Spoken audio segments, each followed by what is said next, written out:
दिवसापूर्वीच माननीय मुख्यमंत्री साहेब पुण्यात आले होते आणि तत्पूर्वी मुंबईमध्ये सुद्धा माननीय शिंदे साहेब असतील, मुख्यमंत्री साहेब असतील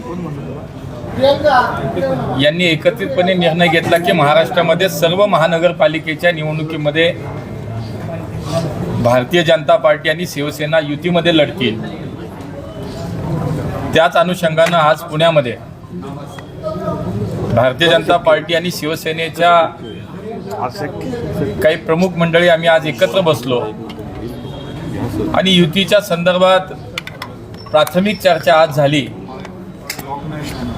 यापूर्वी झालेल्या सुद्धा पत्रकार परिषदेमध्ये मी हे सांगितलं होतं की पुण्यामध्ये महापालिकेच्या निवडणुकीसाठी आम्ही एकत्रितपणे लढणार आहोत।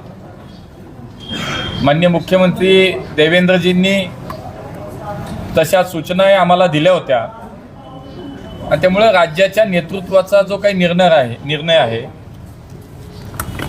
देवेंद्रजी आहेत, शिंदे साहेब आहेत, यांनी जो काही निर्णय घेतला तो निर्णय आम्हा सगळ्यांसाठीच, भारतीय जनता पार्टी असेल, शिवसेनेचे पदाधिकारी नेते असतील, सगळ्यांसाठीच तो निर्णय आम्हाला लागू होतो आणि त्यामुळे आज एक चांगली चर्चा झाली। युतीमध्ये पुण्यामध्ये लढताना शेवटी राज्यातल्या नेत्यांचं एकमत झालंय, एका विचारानं हा निर्णय झाला।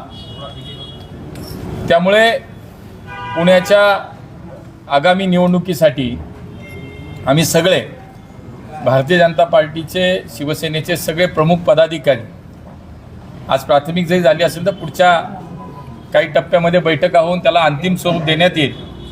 त्यामुळे अत्यंत सकारात्मक अशी बैठक झाली आणि निश्चितपणे पुण्यामध्ये आम्ही युतीमध्ये लढणार। आकड्याचा काही प्रस्ताव झालाय का? नाही, आज मी म्हणालो तसं आज प्राथमिक चर्चा झाली।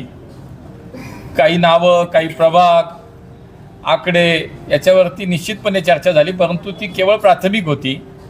त्यामुळे आता प्रस्ताव जे येतील त्याच्यावरती चर्चा होईल आणि अजून 1-2 बैठका झाल्यानंतर जागेचं वाटप हे निश्चितपणे होईल। दंगेकरांना बॅन केलंय का बैठकीला?